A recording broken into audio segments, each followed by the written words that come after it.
I had a great crew come through. I don't really like to put it out there that I'll be on because sometimes things come up and I just kind of like do the sneakers, will kind of like float around. I welcome that. I'll be on until I see people come through. If I don't see a lot of people come through, we'll see. I don't know in the next 10 minutes. I'll definitely be talking for 10 minutes. All that's going on with Israel, just what's up, Ted? How you doing, man? What's up? What's up? All that's going on with Israel, that is crazy, sad. You know, with Book of Revelations, last days of time, about to be crazy. More money gonna be sent. You know, you're just messing with too much of the Lord, too much spiritual, reflection. This is a sad, sorry state of affairs. So you just know that it's up. Um, Jacksonville, Doug Pearson can coach. They got beat up physically.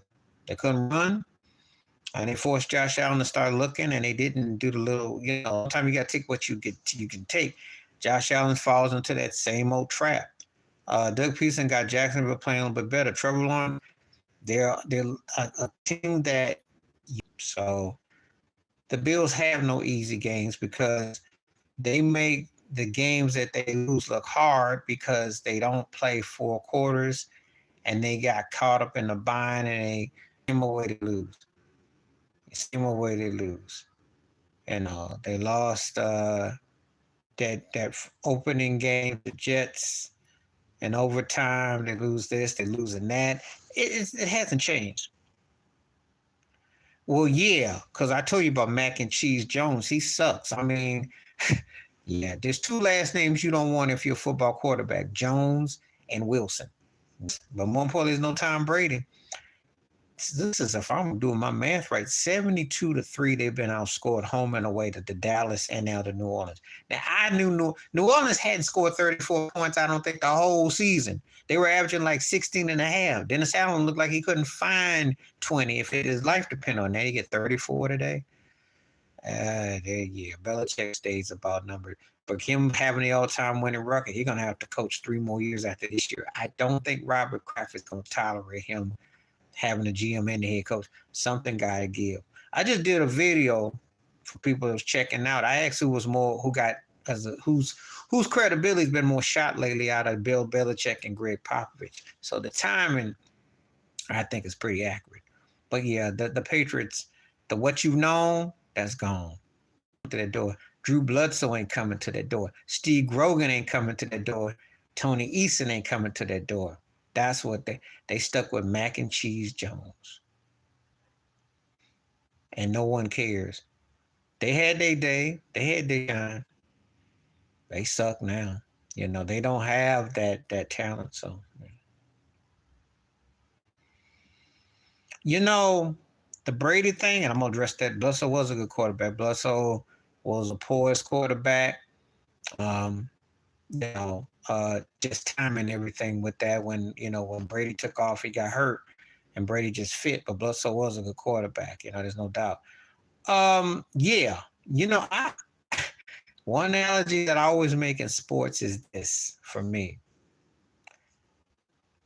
And I always say this, if you get rid of somebody, right? If they have a good regular season, okay. If they make the first round, okay.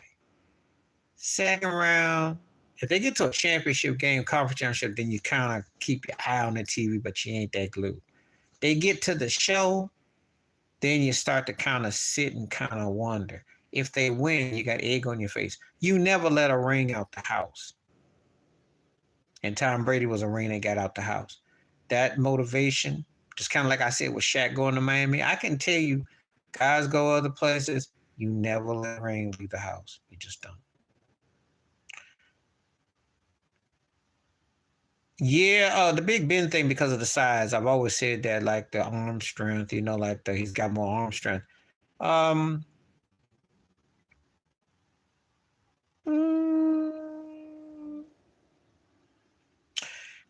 got to think about the Bledsoe one. I could definitely see the Big Ben. Josh kind of remind me a bit of Cam Newton too. Take some unnecessary shots. Some things he do, Big Ben. Mahomes lost. I don't think it's gonna hurt his legacy. I don't think the only thing he won't be considered better than Brady, but to me, he's already top three from my personal all-time greatest quarterbacks. I got Mahomes only Brady and Montana are ahead of him as far as me. He's got 2 rings. He's been to 3 Super Bowls, and he's got leagues, multiple league MVPs and Super Bowls. So what else would he have to do? So I know, but Brady was a great. When you talked about quarterbacks and a measuring stick, if someone you lose to, that can't hurt your legacy. I tell you whose legacy it hurts to an extent, and that's got more to do with the bigger picture as Peyton Manning.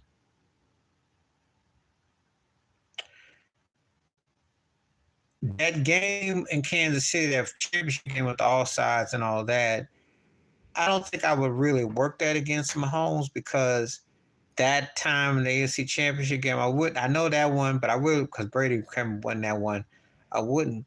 But that Super Bowl one, I think, because the way they lost to Tampa Bay and the way the Tampa Bay was more dominant and Brady's winning that Super Bowl in Tampa Bay and in the NFC, that was a big thing. Yeah, Lord, listen now, if he was 3-0 in the Super Bowl run and had 3 Super Bowl MVPs and all that, these folks would forget about Tiger Woods like yesterday because he would be the black mixed cat.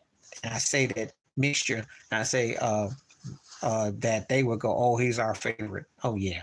Because Mahomes getting corporate endorsements and all love now. 3-0 in the Super Bowl with 3 championships and all that before 30. Oh, yeah, they would forget all about Tiger Woods in a heartbeat. They do like Mahomes. He's definitely, he would definitely. But I will say right now, he's, trajectories the Jeter Woods level now. I think, even with the loss to Brady, especially in the Super Bowl, I don't really work the AFC Championship one against him because that wasn't his fault. They came back from 17-0, and that game went overtime. And Brady had incredible clutchness in that one. But I think people have kind of forgotten about that. They hold the Super Bowl against him. They don't hold that one against him because of what he's done. He won 2 rings and been to 3 Super Bowls in the last 4 years, and they had 5 straight years AFC champions. I don't think two people.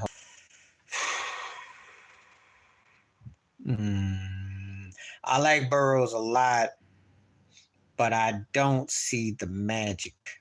Not like Mahomes. I'm sorry, Mahomes. It's like a Steph Curry of quarterbacks, and I have never seen anything like that. But I definitely say black quarterbacks should have been given an opportunity way back in the day if the NFL wasn't so racist.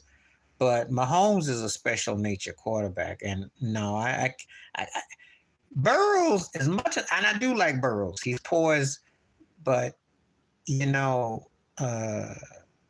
Mahomes thing is a different experience. Maybe it's because I like the showmanship, and I've seen a Burrows type before. I haven't seen a Mahomes type before, so. He does is incredible. Yeah, and I'm gonna say this to you too. I'll say this about Mahomes. He does embrace himself. He's got crossover appeal, and it's not just because he's half white and his wife is white, nothing like that. He has a crossover appeal. But yeah, he ain't going over backwards. Like he'll actually speak on some stuff. Kind of like Steph Curry. He'll speak on stuff and keep it moving and be cool. And and they don't. But he ain't getting. They're not quite all the way embracing, but they embrace him enough. But they scared of him too because they know that if he keeps winning like that, they gotta put him with Brady and Montana because he belonged with that. I mean, he's like that. So he's cool with how he handles stuff. I watch how he do. Mahomes doesn't go out of his way to shuffle like Russell Wilson. So Burrows is a prime Carson Palmer. That's a good analogy. Carson Palmer was good. I like him a lot. I just think that Cincinnati need a better head coach. They need a better offensive line. And I think they need more consistency, not be so predictable. That's my, you saw that. Burrows is something else. I mean, I like him in LSU. And I know how poised and cool he is, but I just don't like the coach. I think they put too much on him, kind of dangling. Dak Prescott, because he was that black quarterback, and that's not the first time a black quarterback has played for the Cowboys, but to start and to be in that position, he definitely caught him in a very Jerry Jones. You know how Jerry Jones is, and you know that when you play for the Cowboys, they're not going to have too many people that are too much of a threat. You already know. You already know. You can be crazy. You know, you can say stuff like Charles Haley did. Uh, you can be wild and like Pac-Man Jones. You like Michael Irvin. You're gonna have character, but you got to still fall in line. He ain't that white and friendly.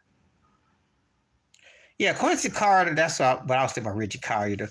Yeah, Quincy Carter. And Quincy Carter was a mixed bag there, you know, but they sucked back then. And so he had some moments, but, you know, when you play for the Cowboys, it's a whole lifestyle, a whole lot of everything has to come into view. And, you know, they're not the most progressive bunch. And we know Jerry's not the most progressive bunch. So you'd imagine there would be some shuffling there.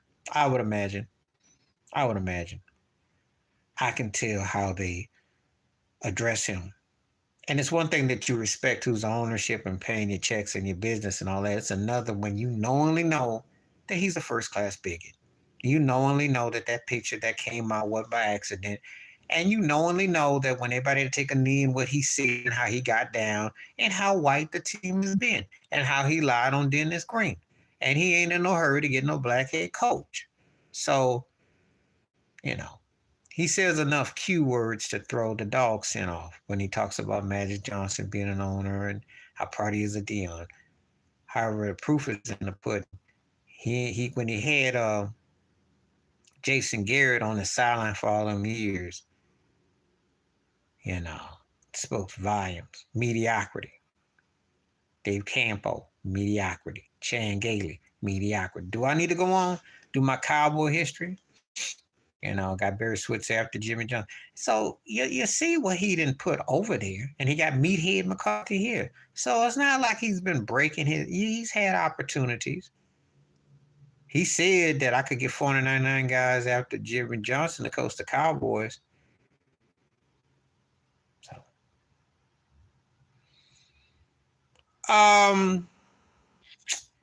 because he's got two black quarterbacks now. So I don't think he would do that now. Now, you know what? If there was no Trey Lance and Dak was on the rocks, we will never know that. That's a good part that you bring up. We will never know if he would. We will never know. But he might. He might because he does have a love for Dion. He might just to shut up because right now he's got that lawsuit and he don't want to come across like he a bigot. So right by now you can almost be as black as you want to be with him within reason. I don't know. I don't know. Yeah, I think he would keel over. I really do. I think that he would pretty much fall over and roll over into that. You know, they got that goodwill pot that they carry into in Jerry World. I think he fall in that pot. When Ezekiel jumped in the pot, I think he jump in head first and I come back out. I really do. I can't see him coming back from that. I can't see it. He probably think the end was definitely near. Probably, you know. Unless, of course, he can manipulate them and control them. You know, because I have not seen anybody that was too problematic to come through that team now. So, yeah, but see, the thing about it is this: they wouldn't get nobody that would be a problem. One thing about the Cowboys is this: they merch friendly, meaning your face has to match the ticket. You have to be able to sell jerseys. They don't have cats that they embrace if they can't sell merch. So it has to go hand in hand. They don't want, you have to be marketable for them. So they're not just going to put just anybody, you know. So that's why Dak keeps the job. He's marketable in his way. Sadly, CJ Lamb isn't. Micah is. You know, Diggs is, but they boast on names, they boast on hype, but they very, it goes hand in hand there. It goes hand in hand there. This was a strange football day in the way I was watching some of these games. That Pittsburgh Baltimore game was ugly, ugly. And for life of me, Baltimore can't win a close game to say they like Harbaugh and Lamar got to figure out how to win close games. They just always seem to just blow those games they should win. That's why Mike Tomlin is one of the best head coaches I've seen in the last 20, 25 years. Because he gets a lot. Because Pinkett was looking real pinky Tuscadero for most of that game, and they just got hot, finished that game up. And Miami won. They beat the Giants. You know how I feel about Daniel Jones. All that stuff's coming up in. He should be. He can't coach offense. I mean, I know Lamar. I know that Odell is long in the tooth in his last year, but you got to find a way to get Lamar Jackson better support. You got to. It's just no way in the world that a team that should be winning a division and got a guy who was an MVP only 4 years ago, and you can't be better than what you are. I hold that on the coach. And if he didn't have that ring, which he's kind of like in an Aaron Rodgers view, like how long ago has that been since you won that ring? If he didn't have that ring to hold on to, he would have been long gone. And he's blowing it with the Lamar Jackson. Blowing it. So, yeah, that was an ugly game today. That was ugly. Oh.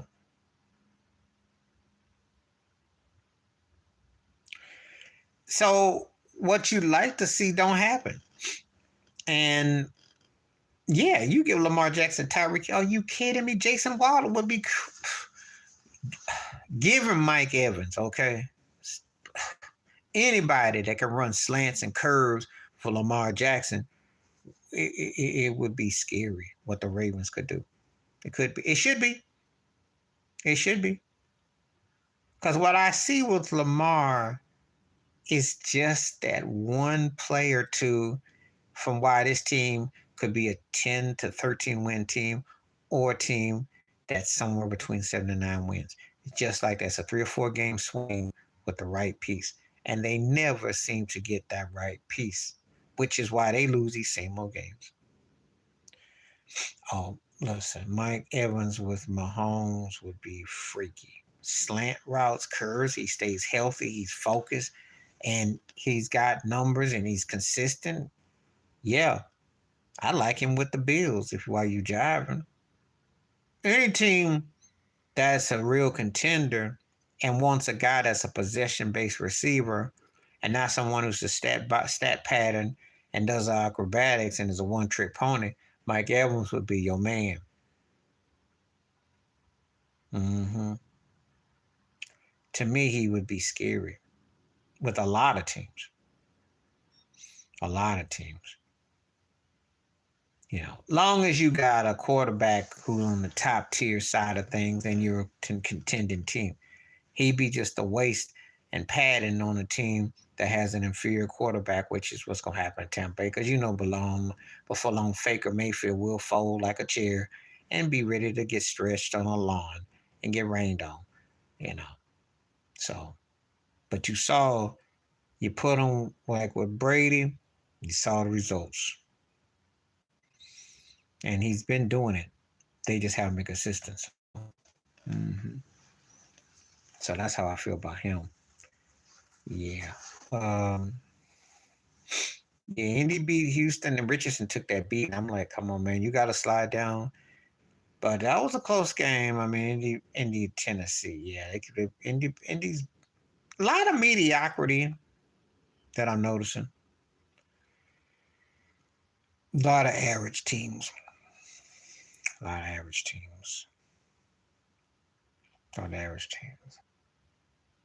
That's the thing about the NFL. There's the difference between the haves and the have-nots, and it's real. Yeah, I caught that baseball. Oh, yeah, I want to talk about that because I was addressing. I talked about the baseball. Clayton Kershaw got ate up real quick last night. If you're a Dodgers fan, you shaking your head and you scared already. Arizona, wow. Hmm. If he goes to Philly, they become the best team in the NFC. And yeah, they go to Super Bowl. And then they probably got about 2 or 3 trips to a Super Bowl if they get that. I think Henry's he needs to be with a top tier quarterback and in a position where he can go and win because he's dying in Tennessee. That's true. Yeah. Kershaw is washed. He's been washed for a minute. They got the bubble ring 3 years ago. And for all that talent, all that money they spend. See, I like to throw it back in Dodgers fans' faces as a Yankee fan. People say, oh, you spent all that money. I said, well, what the Dodgers didn't spend? You got Mookie Betts, one of the greatest leadoff hitters ever. Definitely a game changer. Ask Boston about Mookie Betts. Kershaw, regular season. They got pieces, just not finishing it up. We'll see what happens in this series, but they jumped him out. They came at him like a gang. They jumped him.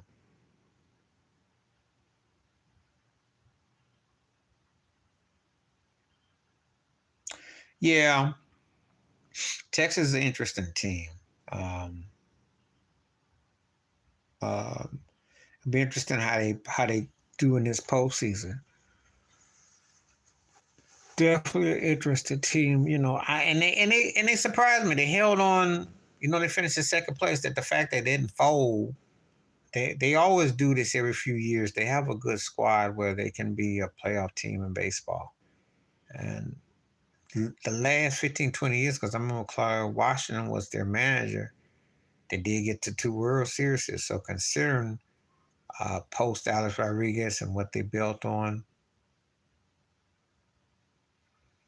yeah, that's a good memory that you have there with that too. Because I remember when St. Louis won multiple rings. I think it's since I want to say since the last 20 years they won multiple rings. So them in Boston, I hate saying that, but I got to. Yeah, Miguel Cabrera, yeah, bad boy. One of the few to have the 3,000 hits and the 500 home runs. And yeah, he was a bad boy. Bad boy. Bad boy.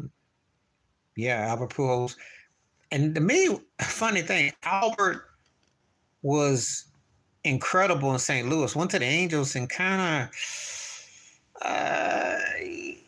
him and Trout didn't quite become Bash brothers like people made it seem like they would be. But yeah, Albert was one of the baddest players ever. I mean, no doubt. I mean, if it wasn't for take Barry Bonds out the mix, and you're talking about probably the most important player or top 3 or 4 players the last 25 years easily. It's just that Barry was so dominant and just a greater player overall. But yeah, but great call on Cabrera. Um, yeah, the Tigers. I used to like when Lou Whitaker and when Spark Anderson and they had Jack Morris and Tram on them guys. Uh, Nah, man, what's up, Buzzer Cat? No, this ain't my first live. I've done about 3 or 4 of them. I just kind of like do kind of like a spring in where I kind of buzz in. I just kind of like Thursdays and Sundays usually my day. I like to mainly on Sundays I like to definitely pick a day or two to do it. This ain't my first, but I just thought I'd kind of spring in to see what's going on. But I'm glad you came to the show and feel free to ask questions. Um, for me to think about top 5 right-handed hitters, there's quite a few, but I give you that he was bad. He bad. He bad.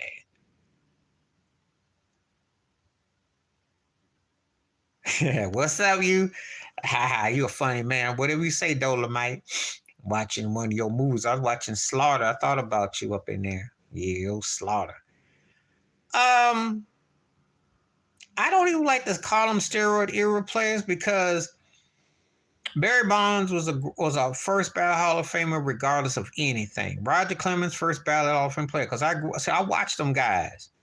Watched him in Pittsburgh to Frisco, and he was already great. MVP great. Clemens went from Boston. I think when he got to Toronto, he definitely added the pitch to the Yankees. So he was great. Now, Sosa got the home runs and MVP, and he was a lift for the team. Um, but again, Manny came up clutch. So I can't call him. Palmaro was a stat making machine. I don't know how great he was, but his stats are there. It's kind of hard to argue because baseball is a stat game. But you see, I think when people say steroids, I think, well, you talking about like a Brady Anderson, a guy that was a 1-year wonder, allegedly, or Brett Boone, allegedly. They're guys that I think of that come to that criteria. But when guys have 5 or 6 years of durability, credibility, and productivity, I don't look at them as a steroid guy. I just don't. I think it's an insult to the drug because most of the times people are using this magic potion. They're going to utilize that for the bag, and they're going to get what they can get and go. Like maybe you can make the argument, was it Juan Gonzalez with Arizona when he held home runs and he started crying when the fences got pushed back? But if you're great, I don't. Well, David Ortiz got in because he plays the game. You watch Major League Baseball Network, he knows how to talk the lingo. He knows how to work the camera, and he was a big time player. He came up clutch. They will allow who they want. That's why there's no such thing as a steroid era or this kind of era, because if they like you, they'll work with you. If they don't, they leave you out. Now, see, Alex Rodriguez then turned his post-baseball career into a Tony Romo thing. He's better at his particular sport than Romo was. I see how they done parlayed it for A-Rod. I ain't mad at him, and he knows the game, and he also knows how to be a charming personality. Don't even be surprised if A-Rod runs for political office. This guy, yeah, you know what? And see what Prime Dog, and I like Crime Dog. I still remember when he came. I remember that trade to Atlanta in 93. And Atlanta and the Giants were both in the NL West. What a baseball year that was. I mean, McGriff came over from Toronto. He could hit. He was the truth. And that was before there was a wild card. I wish there had been, because you could win 99 games and your behind was going home. Let's see how easy they got it today. Now they got double and triple wild card. It's crazy. But yeah, because that's that old school racist mindset that we're going to make him wait. If you're a Hall of Famer, you're a Hall of Famer. And they played games with McGriff. They let Harold Baines in, and they were hating on McGriff. I'm just saying, I like Harold Baines. He was a good player. Hall of Fame, I don't think so. Like, I think Gary Sheffield definitely deserves a crack at the Hall of Fame. But they got these old white guys, and they got this strange criteria that they use to justify their ways of doing stuff. And I don't. Rock Reigns was cool. Yeah. See, that's what they've done. And see, they marginalized what the criteria for Hall of Fame. They marginalized, and it's like, well, what's your criteria? The numbers have to add up. Does the success have to add up? What is your real criteria? I don't even know anymore. I really don't. But some guys get in, and baseball's Hall of Fame used to be based on a compartment of different things. All right. What's up, Henry? How you doing? Good to see you in the house. That's good that you're good. Right on. And you kind of almost remind me of that song by the Floaters, Pisces, and I love everybody. But that's a good thing. I mean, I'm glad that you have not had any exposure to people being hateful, spiteful, resentful to you. We all need that. And I always admire people that can avoid the things that go on, because there's so much hate that goes on. Wish I could say the same story. I don't go around hating on folks. However, I still keep my conscience though. Merry Christmas. Well, Feliz Navidad. I don't know. You know, Ted, TC, that's a good call. I hate to say it. You know I'm gonna hate to say that because I'm a Yankees fan. I hate to say it. He's a stat padding giant. He had 37 home runs like the year. The Yankees were lost without him. They sucked. Aaron Boone should be considered to get let go. They underachieved badly. Couldn't even make a wild card. Couldn't even make a double wild card. And he just doesn't. He doesn't.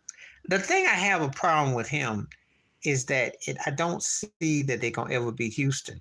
He just doesn't get that team to get to like Jeter did. I just don't see it. That's and you're a Yankee, you have to be able to will your team to another level. I don't see it. James Harden has played with great players, and you can make the case he's probably played with more Hall of Fame or great top tier players for 10 years. And he just is he's lethargic, he get lazy, and he gets settled on what he do.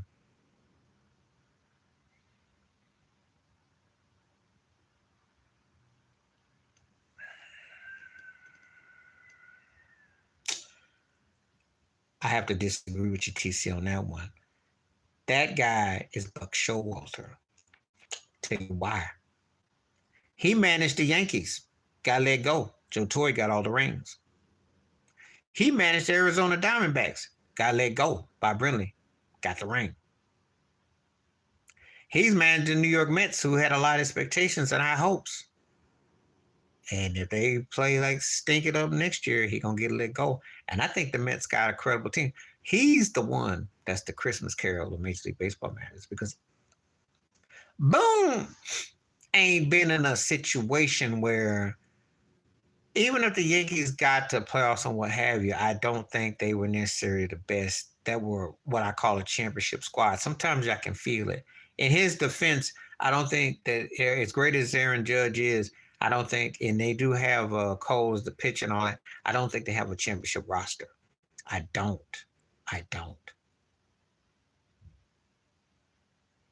Yeah, because Buck Showalter had the Yankees, and Joe Torre comes in and gets the rings. Buck Showalter has Arizona. Bob Brinley coming off the TV booth, get the ring. I think he gets up, but he can't finish. There is a difference. There are coaches that are the guys who know how to polish, and guys who can coach. It's like when I think about Larry Brown, the great coach. He's a finisher. He X's and O's. Some guys smooth stuff out like Phil Jackson. Some guys have a detail-oriented thing like Pat Riley. Different coaches get different results. But if you can't coach up superstars or the money teams or the money players, your butt's not going to last. And I think the Mets, you're going to see what I'm talking about. They let him stink it up next year and they don't get his butt up out of there. Mark Jackson's preaching methods and his style and turn some people off. And I think that, that's why he ain't never got another job again. One of the reasons. But,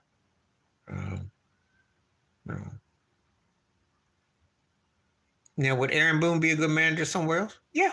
You know why? He can manage. He showed that. But he's got what I call Jim Harbaugh syndrome. A guy that doesn't understand that when you coaching up a top tier name team, you just can't be very good. There's no room for very good.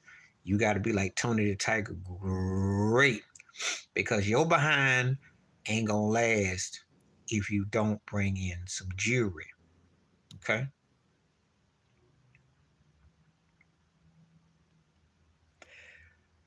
It's a good move for him to Milwaukee, and I understand why Pat Riley didn't do it. Bam is not tradable because he came up in the finals against Jokic. Without Bam, they don't get to the finals. As big as Jimmy Butler plays, they don't get there without Bam. You got to have Bam. And he's a Riley kind of dude, Eric Spoelstra kind of dude. They wanted to get rid of them white boys, but nobody wants them. Tyler Hero, and Duncan Robinson, who came on in the playoffs. Oh, heck yeah. Duh, TC, duh. Scooby Doo. Oh, yeah, yeah. Should I make that trade? Yeah. Heck, triple yeah. You know why? Because Joel Embiid won't be making no excuses. He played very poster, and Pat Riley he won't be rolling over and playing ruddy putty. He would be with Butler, and you can bet your bottom dollar, as Don Cornelius would say, of your last dollar, honey, buddy. They would expect banners and success. They wouldn't be going for this half-hearted play that Joel Embiid does and play lethargic and hide behind.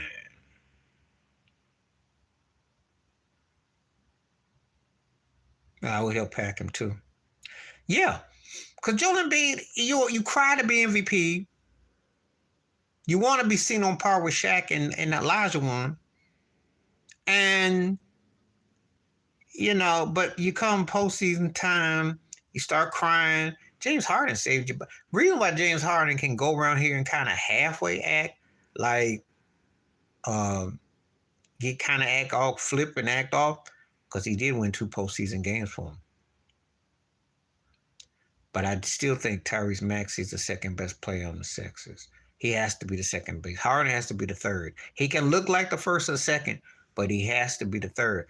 Problem is Tobias Harris. They done sat on that too long. It's almost like Tobias Harris has become like the Kurt Rambis of management with the Lakers to what Tobias Harris is in the fourth slot with the Sixers. This ain't no singing group. This ain't no R&B group where you sitting fourth wheel and you doing the same old 2-step spin move and grabbing the mic and to get your check and you bouncing. You got to be accountable. And they have not done anything about that. They have not addressed that. So if the certain guys don't step up, but yeah, if Embiid don't come up this year, they're done. I think Harden with Westbrook and Kawhi, well, it can go one or two ways. Those guys can come out like they got something to prove, or it can be a major catastrophe. I don't think it'll be that bad at this stage. And I'm going to tell you why, because Westbrook got his feelings hurt and he wanted to show that he could play. If Kawhi has to play, Paul George has to play, if they step up to play, that could be the retaliation tour. The guys that nobody want, left out the pasture. And you're James Harden, you want to play with 2 other guys that has as much to gain as you. You know what? You're right. And another thing, too, we get all them free throw calls against Golden State with a CP3 mid-range game shot because they'll have to stay honest on the check. That's why Austin Reeves, all of them will have to play the perimeter. So if he doesn't over-exude himself, he plays within his grasp, he doesn't have to do too much, that could be a good move for Golden State. I still think they got another move in them. But I think that's a start in the right direction. I think they definitely don't need another piece of size, though. But definitely for the starters, and if they can find a way to get CP3 and Green initiated with Clay and have a trade-off with the bench and don't get exposed too much, they could be a problem. Because Steph's got something to prove. So you definitely could see something there.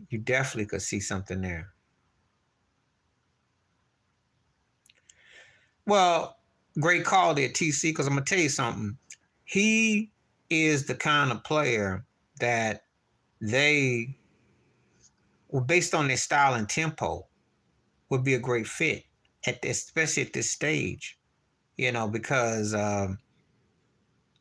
Steph and Clay ain't going to be kicking on all the cylinders that they have in years past, but they're at a stage they don't have to. And they're going to get the smarts out of him that they didn't get out of Jordan Poole. See, one of the things that got Jordan Poole traded is because Jordan Poole was doing too much show-me ball. And one thing about Golden State, they do have a rhythm to what they do. So you got to avoid all the turnovers. You got to avoid all the mistakes. I co-sign that, TC. Co-sign that. I wonder why, because I did a video, and I thought to myself, if they got him, and he can just come in and get like all he has to do is average like 9 to 12 points, 8 to 10 rebounds, and a couple blocks. That's all. That's what they're missing. You get that kind of dude dirt cheap. You want then you know the rest are being bought and paid for the Lakers or someone against them because then certainly Kevin Looney, who against most ordinary teams looks like the second coming of Moses Malone, but he was getting beat up against the Lakers squad because he's just too light in the case against AD. So that would be a good move. I did not understand why they haven't done that. I don't know. I don't know. I think they will have to go back and revisit that one. I definitely agree with you on that one. I think they'll have to revisit that one because I thought that would have been a great move right there. I thought that would be the kind of person that would definitely fit their slot. So that's a good call there on that one. I definitely agree with you on that one. Yeah, he could. You know, Looney is the kind of guy that has a big body, but he's not the most physical. You know, and in this day and time, in another era and time period, he could have been more lethal with his size. But I think, yeah, Dwight has become kind of like a um, Dwight's kind of taken on like he's a Rodman like kind of player. And if you use show Looney the techniques to that, because Looney gonna have certain teams they go against, and that's why they beat Sacramento. That's why they won, because Looney got off, not because of anything else, despite Draymond's antics. So Looney is gonna look, I'll say this, 40 to 50% of the league, Looney's gonna look like a beast. Just the man having the right piece right there. So yeah. Yeah, I don't know why they didn't go after Dwight Howard. I don't know. But the jury's still out. I still don't think the league wants Dwight back though, but that's another story. Yeah, you know what? Because you know why? Because Boston been knocking at the door. They've been to one finals to show for what? Since 2017 when they were pups. And all that money being spent and all that commercial hype for Tatum and for Brown. And they ain't had a lot to show for it. So this is like we got to make a money move. I know it was tough to get rid of Marcus Smart because that was the core of what they were. But if Drew Holiday got anything in the tank, it's a great move. Porzingis, if he's the third or fourth or fifth option, he's freaky. Long as he ain't the first or the second, you're all right. But he's third, fourth, fifth, this is where he's dangerous. So I think they got the kind of squad. Well, I'll say this. If they don't get it done where they get to the show or don't come to win, they're going to have to break that up. And I just don't see they'll have many more better options than this. Because they know they've been knocking. Between Brad Stevenson's loading up all the picks and all the stuff they've done, they've just underachieved. So, you know. And let's be realistic. The league is set up for Boston to come out the East. They just have underachieved. That's all. So Drew Holiday can get them in their right places. He can get Jaylen Brown or Jalen Stetson all to turn the rock over too much, slow down, mix the tempo up. You know. The problem is if you trade him now, he's so young and so valuable. What could you get in return? And I agree with you, but he's had some big postseason games. You know, he did get them to the Eastern Conference Championship game, and he did steal a game from Milwaukee. He's one of those kind of guys that if he was this side of 30 and not on that side of 25, yeah. But if you make that move now, you might put yourself in Saudi Arabia for the next 4 or 5 years. That's the only reason why you don't. And he's seen as kind of the low budget Steph. And, you know, it's a tricky thing. But Coach Killer, I would say, but Nate McMillan wasn't to worry about because Nate's going to find a way to do himself in. Nate did himself in Portland, and he did himself in again here. You know, it's kind of like two things are right at the same time. You're right. However, if you trade him, you better come back. If I'm going to tell you like this, the one guy that didn't change the way you trade for people is Rudy Gobert. I can't believe I'm saying about the Frenchie.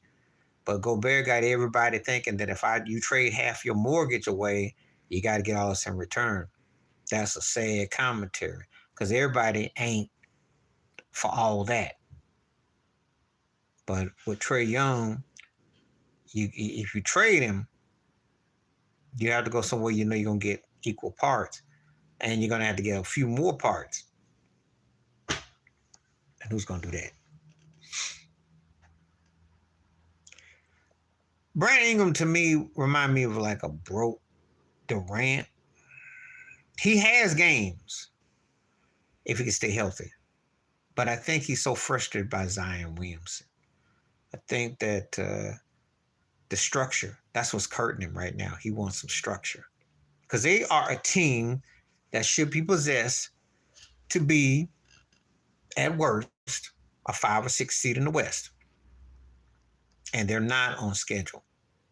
And they're not getting the results.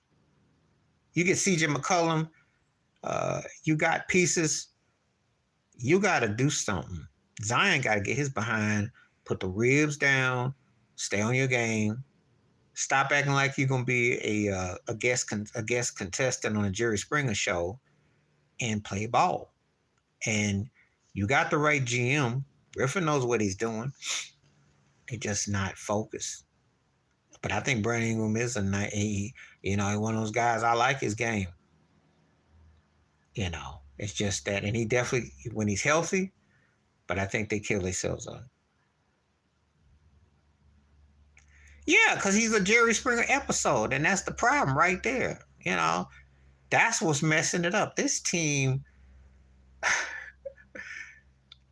I'm going to tell you something. I'm not stuck in a time warp when it comes to basketball. I always will say the 80s was the best time of basketball for me, but I've seen great players since. And I said the closest team that I've seen to what that Laker fun team was Golden State.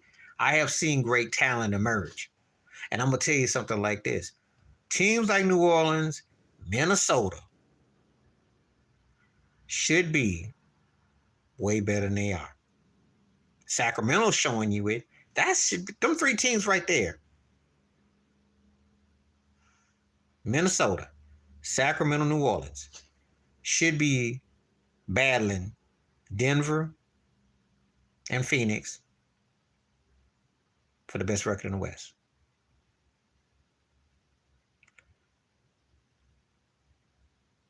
Zion must have went to the Tristan Thompson School of Education, the Kardashians.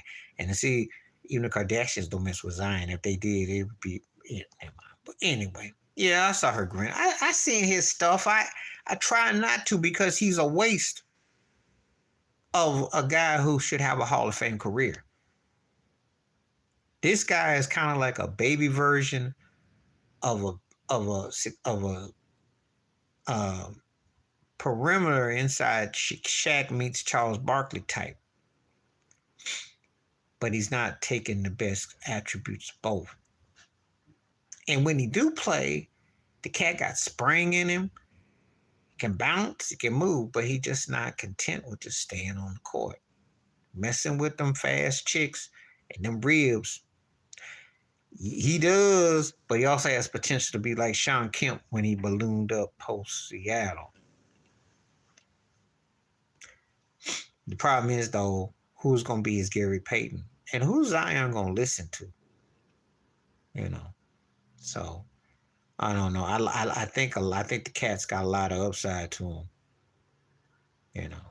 I think he's also probably trying to make a move to get traded to New York or something. I think there's more going on with Zion.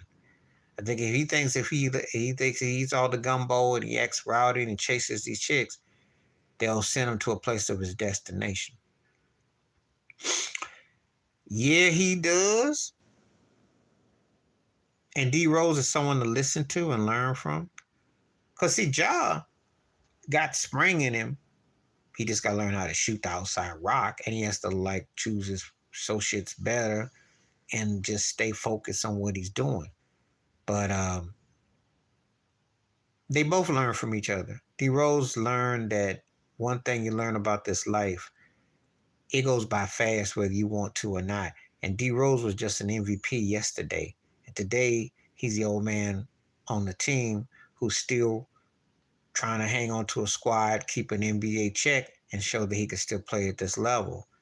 While a lot of people kind of forgot about him, because to them, D Rose may as well be like Blake Griffin to some. There's a whole generation ain't going to remember. especially when you're not successful, when it's not contributing to a team's success, and teams are not exactly rolling around the corner to get you. And a lot of things that got kind of sidetracked. I like D Rose, and he was something else in the first few years in Chicago, but that's a lifetime ago to a lot. Ja might, he might. I like Ja a lot. I think Ja Morant is a very talented player, but you got to put the side antics away. It's business. And these white folks ain't gonna be giving you a kind of money. You're up there playing who banging and clowning and throwing deuces and stuff on the screen. You scaring white folks away. They want to make you the face of the franchise. They got plans and potential for you, and you can't be doing that. He gonna get what the program one way or the other. But I blame it also on the coach. I think he's passive and he's soft. And they using Dylan Brooks as an escape was one thing, which they just were not prepared to do what they're supposed to do in the postseason, and it showed. They did not. They have to play better. They have to play better. So SD says, please what? I don't understand what that means. You have to explain when you say please. But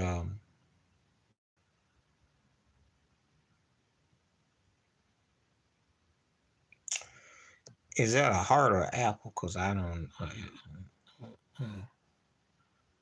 know. You have to tell me the context of what you're talking about. I don't know.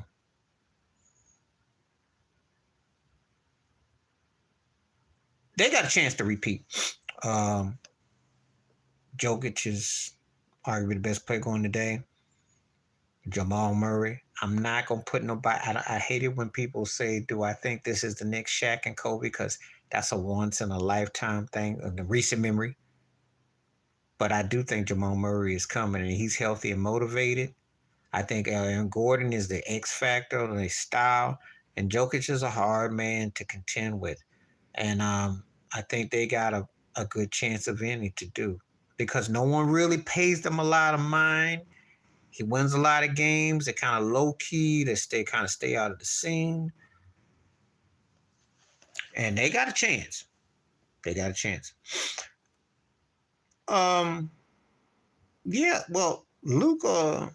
The biggest thing with him is just having a basketball fundamental that I'm going to compartmentalize where I get my teammates involved and I don't lose them. So with Kyrie and what they got to keep. He's got to keep pieces going, and he can't lose them.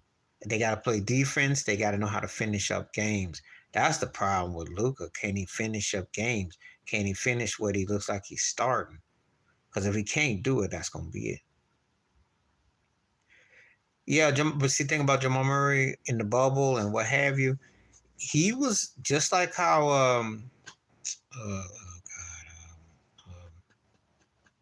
I can't think his name right now, but then we went to Cleveland from Utah, but scored them 70 last year. He'll come back to me. But anyway, Murray can play. Murray's real composed, and he's better than he's given credit for. He doesn't really even have to worry about that. As long as him and Jokic can, handle their business, do what they're supposed to do, it'll come. I like the way he plays. I see how the game comes to him. He's smart. He handles it real well. I think he'll be all right. I like what Mike Malone has done with Denver, and they are definitely got what I call a grown man's team, and they're gonna be tough to beat. So if they were to repeat, I like a better finals though, and I expect my team to come up. But you can't go in with light cakes against Denver. They got some big boys on that front. They beat you. They beat you with their very misdeception with their depth. So I think they got chance. They got a chance. I think everybody would love if it was. I think the international flavor is what they want to see. Denver, Milwaukee in the finals. Jokic against Giannis. Best two players going. Anybody want to argue, feel free. But those are the two best players going today.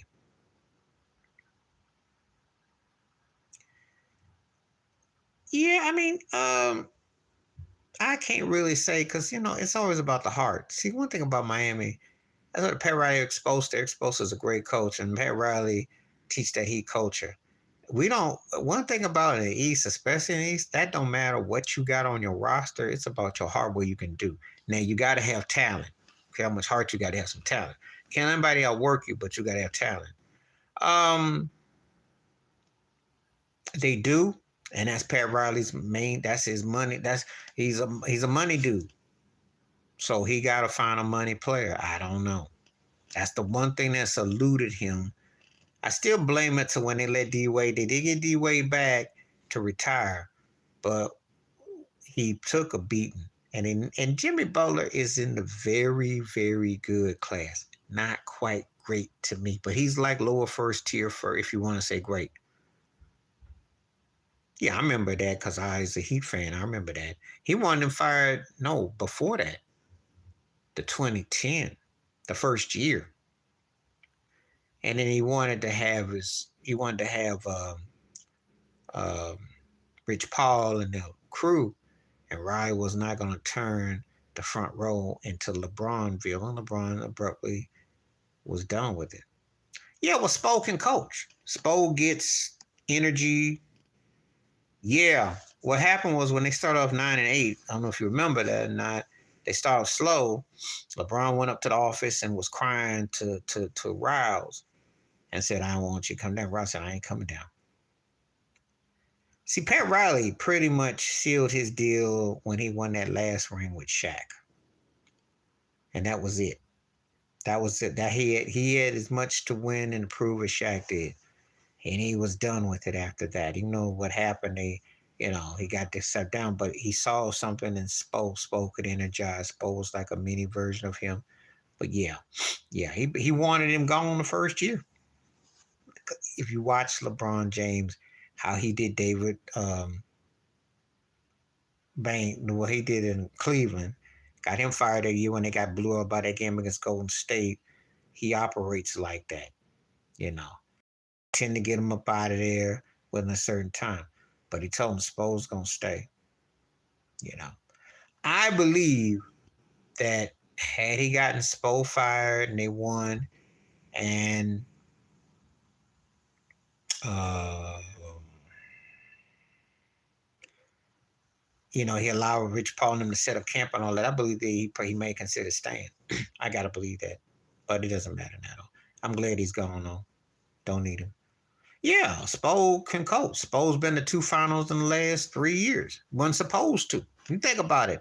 No one saw the Heat coming out the East the last 2 years, and they've been in the Eastern Conference Finals 3 of the last 4 years. That's why I don't go by what you see as far as talent. It don't mean nothing. Has is one of my faves. Tough brother, hangs tough. Wears that helmet hat, and like he's a coach. Yeah, Spo came from video directing and emphasize rules, and you can tell certain things that they implement, and they don't allow a lot of if you're not bringing it, they got to go with hot hands and players, so they don't take nothing on. You saw how Jimmy Butler was about ready to square off on Spo, and Spo wasn't backing down. And Has got in the middle of it. That's real talk. That's the reality. Yeah, Shane Battier fit like a glove. Loved his defense. I liked the way he would position his hands. He actually, was a good fit. That was smart. That's understanding playing your role and being a good piece to a championship puzzle. He definitely was. Just like Mark Miller. Miller was a good fit too. They had good fits and pieces to when they won. And the guys understood what they had to do. So um, again, that's good coaching. That's know how to utilize your players. That's what smart coaches, smart instincts teams do. Exactly. I agree with that. I like what they had with that squad. Those squads back then. But yeah. Some people don't know. LeBron was really trying to, dictate and rule things. I remember when he had that traffic episode. to go to the Beyonce concert, and they stopped the Miami traffic just so his car they could give him an escort because they got a lot of you know a lot of things done for him. Some things known, some things not known. But he had to understand the culture and the way. hmm And that's how Riley works, for better or for worse. I'm not saying that I agree with everything Pat Riley has done per se with everything, but a lot of it I agree with. I get where he coming from. He ain't gonna let one player dictate because he wasn't tolerating Shaq being all indifferent. Now I think that just got too personal, and I think after a while he caught Shaq about a couple years too late. They didn't get the ring out, and they were Eastern Conference. They won their divisions and stuff, but it kind of it wears down. Yeah, Melo turned it down. I think Melo didn't want to defer at the time. Melo wanted more of the spotlight because he still saw himself as an alpha, and that's why he chose to go to New York. Personally, he should have gone to Miami, or personally should have gone to Memphis. I think he gone somewhere where all he needed is a guy to score and cherry pick a few easy buckets. He gets a ring. He looks good. He wanted to still get some of that fanfare. His best situation was with Denver with George Karl. I've always said that. That was his best coach. Because that's the only system to me that he truly flourished in. And he was a prolific volume scorer for his time. But he came to Miami, he would have had been like the fourth wheel. And he wasn't going for that.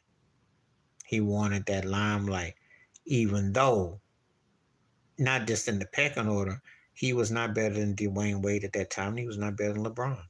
And I don't think he would have settled for being the third slot.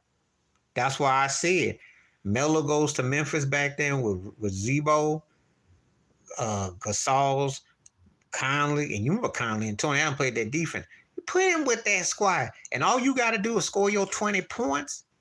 They coming out the West. Remember, they lost that one series to San Antonio 4-0. Had they had a cat like Melo. And remember Joakim Noah and Joakim Noah was like, come on, Melo, come to Chicago.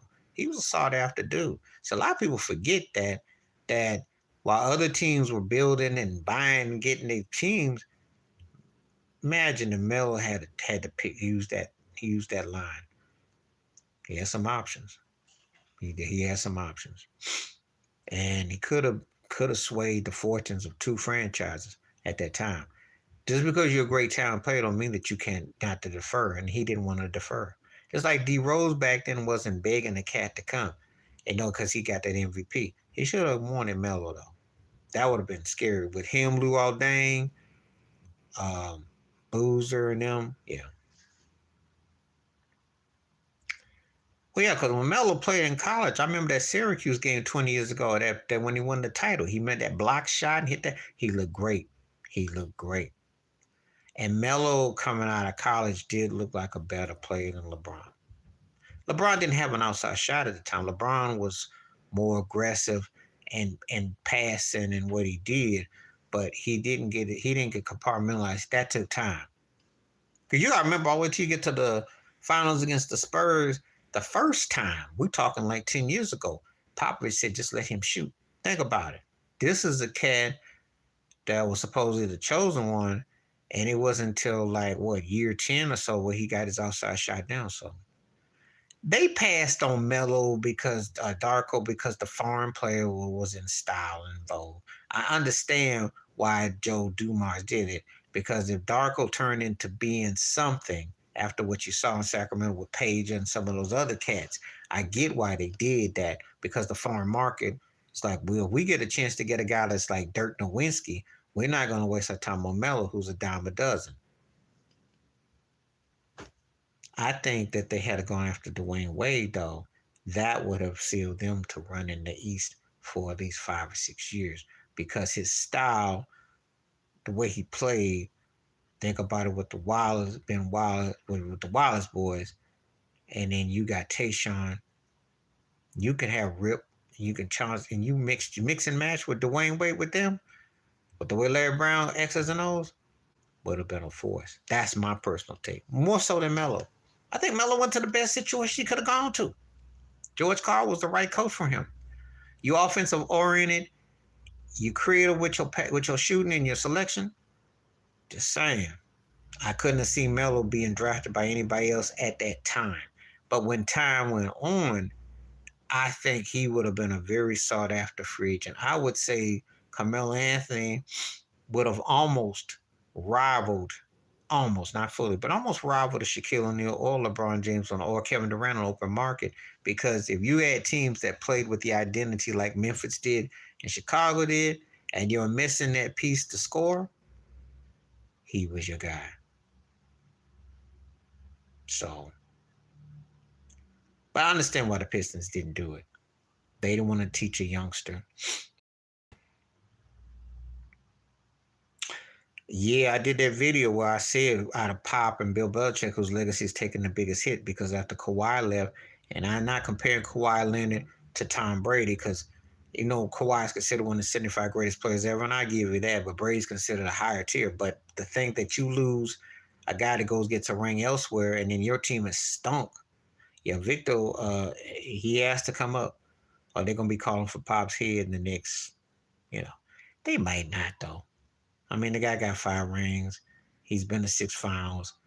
They might just let him ride another couple years. The NBA is a little bit different than NFL in that regard. That once you got your built-in thing, especially in that market, they're not going to tip the bird too much.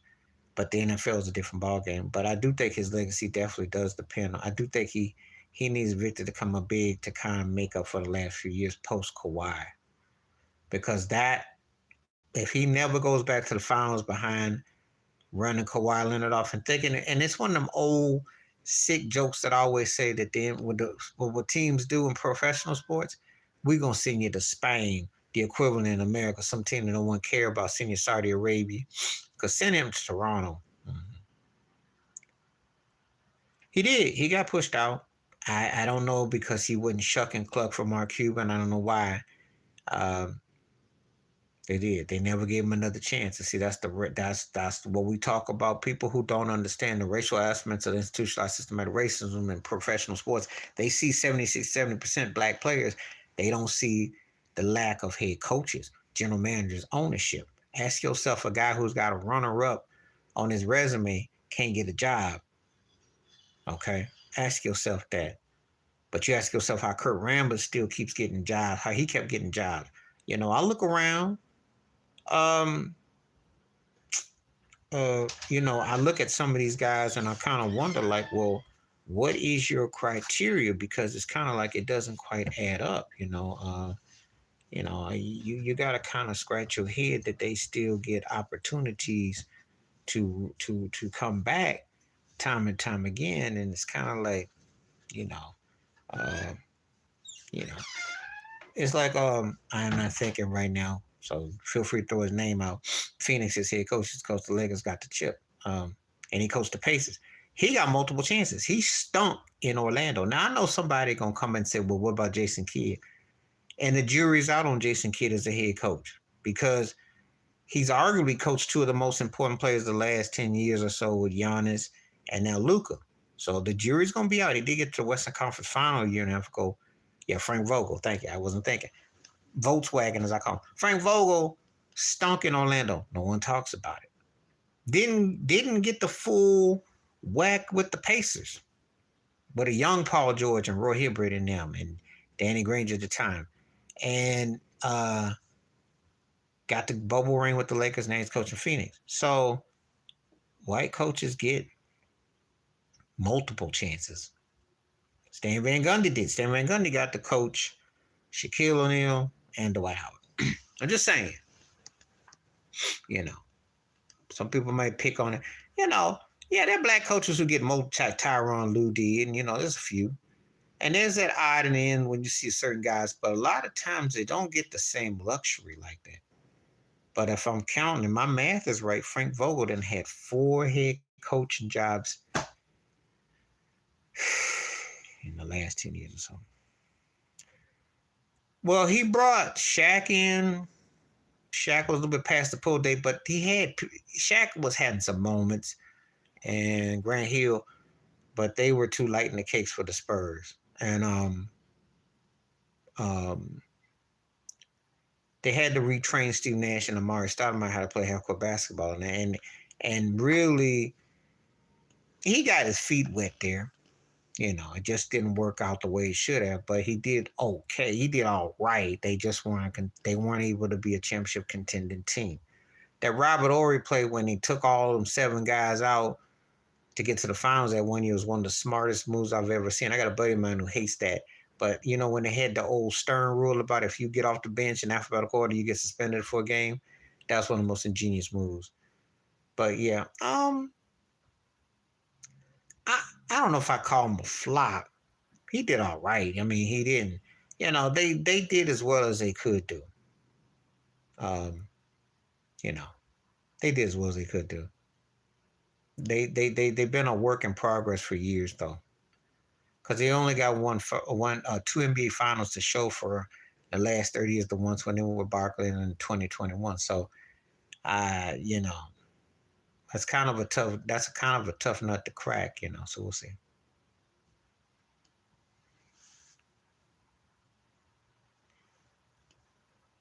Yeah, Harper. Well, I'm not Martin, so okay. So you come to my wheelhouse on this one. I would gladly do a video about that. Yeah, Ron Harper was the second coming of a Jordan type player when he played for Cleveland. He had springs in both. And the thing about it, you really appreciate Ron Harper even more when he went to the Lakers because his defense and his size and his understanding. But to really appreciate Ron Harper with the Bulls, the second run, the run, yeah. Kerr hits a shot. Big shot. Kerr hit some shots, came off the wing, but let's not get ridiculous. Ron Harper was probably the fourth or fifth best player, obviously behind Jordan, Pippen, Rodman. He's probably the fourth, fifth, fourth. And Kerr was probably at the best seventh or eighth. I remember. In Chicago, this is the genius of Phil Jackson. He made Tony Kukoc look like he should start. But you saw what happened in Philadelphia. And the same thing with Luke Longley. Got the Phoenix, and he just took the money and ran. But that field system, the way he utilized those guys, they were all of them. That was like something those guys all did their roles, played their roles well, all of them. Yeah, I'll give you that. In Chicago, yeah. That's why Phil Jackson is a great coach or a great salesman. Take your pick. Because he got Luke Longley, that big deal in Phoenix, and that still blows my mind to this day. And Kukoc was good in spurts. Good in spurts. Oh, yeah, but yeah, because that's between how he played and the coaching. And, when he came to the Bulls, initially, he had to have an older team and teams that were scrub-fied. They didn't do much. So, between the coaching and placement, and everybody had to have an opportunity to move the ball. Jed Buser, who looked like a used car salesman, could move the rock. Okay, just saying.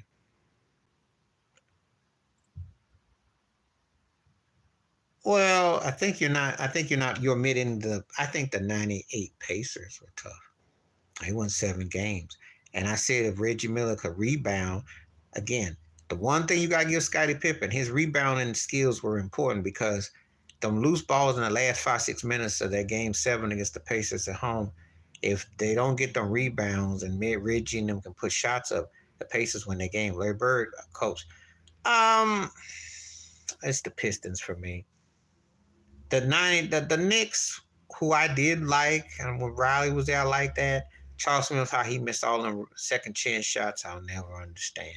They were physical, and I loved Anthony Mason a lot and all that, Derek Harper, all that. But they never had a dude that you were worried about. Even Patrick Ewing, you weren't worried about him.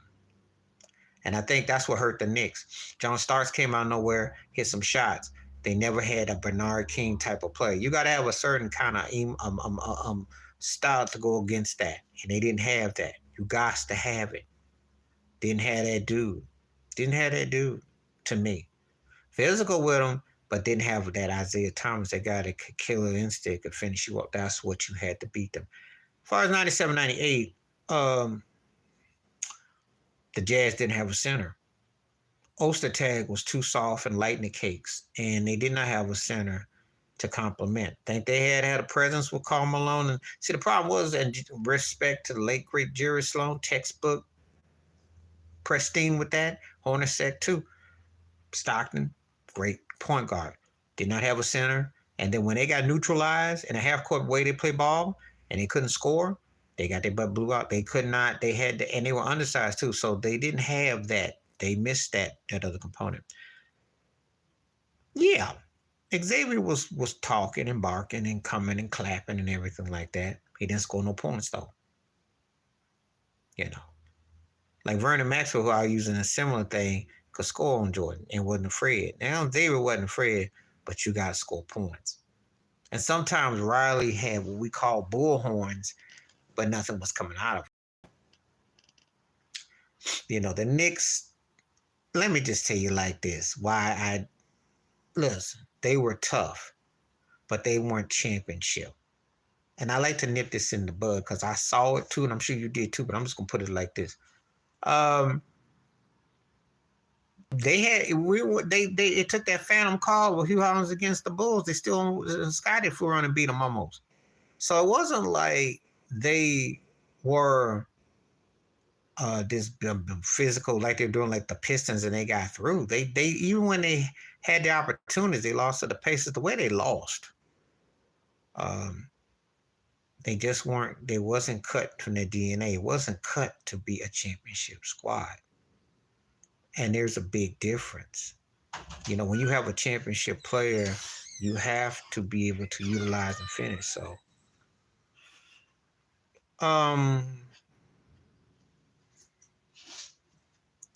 let's see. Choke against the Rockets. Let's see. Let me look at this real quick. I was going to say, yeah, they didn't finish up things like they should have in that series. You know, Patrick Ewing, they missed all those shots. They went with Starks. They didn't finish up. And then that was one of the things that hurt them. The 99 series, they were too small. Allen Houston and Spree played incredible ball, but they lost in the 5 games. And I just think that, boy, yeah. Game 7 against the Rockets, yes, because the large one finished them up. Yes, no doubt. No doubt. And 95 against the Pacers. Yeah, Rick Smith. I remember that finger roll that Patrick Ewing tried to do. Didn't drop. Yeah, I remember. I'll give you that. That's what I went back to when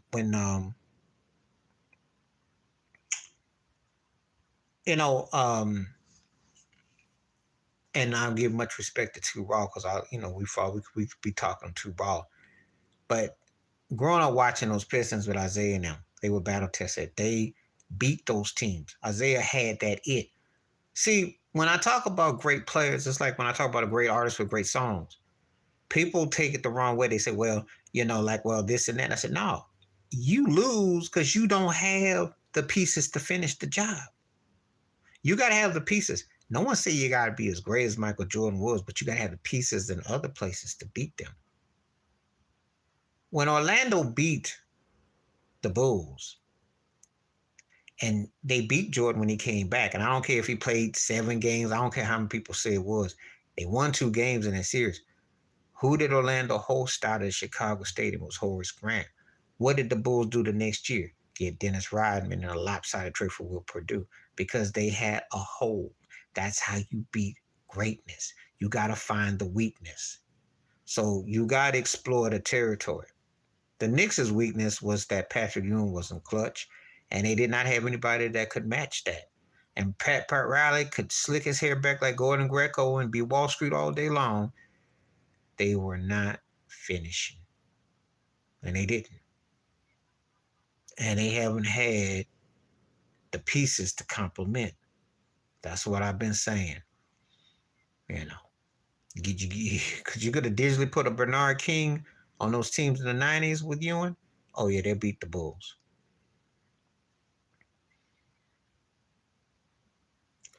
True on both parts. But see, that's what it was. Because Horace didn't get his due. And much respect to Too Raw for doing that about how Horace has been a forgotten Bull because That's a great point there. It took Shaquille O'Neal, the young buck at the time, and Penny Hardaway, the young guns, to make them say, hey, you didn't disrespect this man. He was a contributor to them 3 rings. Oh, yeah, LeBron would have been like, well, oh, it's not right. And I can't really, I don't know what I can do. He'd have stormed off and pouted. Mm-hmm. He would have. Kevin Durant would have too. The only player I think that would have kind of had to wait it out and make a move would have been someone like Steph Curry. Just saying. But yeah, Jordan had to get back in shape. And Jordan disrespects a lot of people. He is not a lovable figure like that. He's one of the greatest players ever, but he's also one of the most, his smugness he rubbed a lot of people the wrong way. I mean, he was very demanding and cold, and I get that. Most great people in professional sports or entertainment are arrogant, cold, standoffish. Not all. It doesn't mean, but he did that because he had a lot of complexity. There's a lot of complexity with Michael Jordan. A lot. And he builds in these that everybody's against him, that he wants the acceptance to be part of the clique. So, I remember. Oh, and not only him, but Bill Cartwright, because I don't know if you read the story. Cartwright got in his grill that first go round. Those guys wasn't no fanfare. They had to deal with egos all the time. They played in the big cities. They were part of the stuff. They weren't going to stand by and let that go down. They weren't going to be there and be all happy because they were rolling with him. Jordan, the similarities with him and LeBron is like with any other ego player, stroking the ego. And guys like the ego to be, they all do. Don't get it twisted. They just go about it in different ways. But Jordan was no different. He had a big ego. I had that book, The Jordan Rules by Sam Smith, and I remember that book, and that book was a trip. And I read up on Jordan. I lived in Virginia, so I was very familiar with his career from the Carolinas and how he was and what he overcame, the pros and cons and how he was. But one thing about him, though, he born in Brooklyn, but he grew up a Southern gentleman, meaning that he would do whatever it took to win.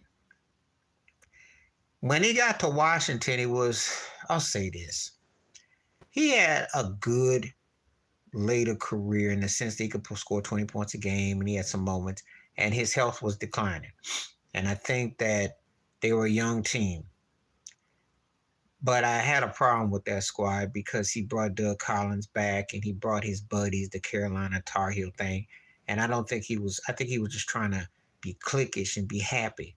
He had gotten to a stage in the point where he was more content with being one of the guys. It wasn't about, because those guys weren't on the same page. Rip Hamilton had just went out of college and Tyronn Lue was a puppy coming from, he dissed them, and they weren't going to, they looked at him as a guy that they looked up to, but from a different era. So really, he had some moments, but it was not the same. And the thing with Kwame Brown, Kwame was coming to his guy. You have to teach, you have to prepare. There's a lot that you have to do. Jordan was trying to juggle too much at one time, being a part owner, being a player, bringing the squad in, general manager, bring the coach. You can't do that. You can't turn your team into a fan club or your network. Not if you're going to be successful. That's why that thing flopped. It flopped because he lost his ownership. And at that stage in place in his time, trying to show that you can still play and still perform and being part of the game, you're 5 years removed from that. You could still play, yeah. Can he still get you maybe an eighth seed or something? Yeah. Maybe squeeze around or squeeze and make it close. But you're not getting that guy that you got. Shaq said it best. 28 ain't 38. 38 ain't 28. So, he had some moments, but he also had some moments when it was, time it came. I remember that 20 years ago, over 20 years ago. Remember. So, yeah. I'll be on for a few more minutes. It's been great. Yeah, well, Stackhouse, Carolina. Stackhouse was still upset because I remember when Jordan pumped him out in '96 and that pump fake, and Stackhouse walked around with a little chip on his shoulder. He wanted to show that he belonged. He was tough and all that. Stack was a good player who never got to the next level, who tried to be tough and tried to play that ball that way. And you got to do so much to correlate and combine that. Now, Stack ended up going to the finals with Dallas a few years later, but he almost became like a journeyman, almost a forgotten career. He had a good career. Don't know how great he was. Don't think he was great like that, but he was good in spurts. But it didn't work with him and Iverson. And then, Jordan wanted to have his Our Game fan club, and it didn't work. That's what really happened in Washington. Had he been able to stay healthy, I think they might have squeezed out a later seed post run. But, um, you know, he got into it with quite a few people in Washington. That's one of the reasons why he had to go. Ego got, and he just couldn't turn on no more. And Doug Collins was getting slapped, not literally, but he figured he was getting slapped like they was basically saying, "You soft old man, sit your butt down," and he couldn't make it as a coach. I didn't like how Jordan put that together because it was too much of a game and it wasn't psychologically sane. So I didn't like it. And I wasn't surprised by the results. But he still could play in the league. It's just that he was older. And he said at times, my body can't do what my mind wants to do. So that's why it kind of came and went.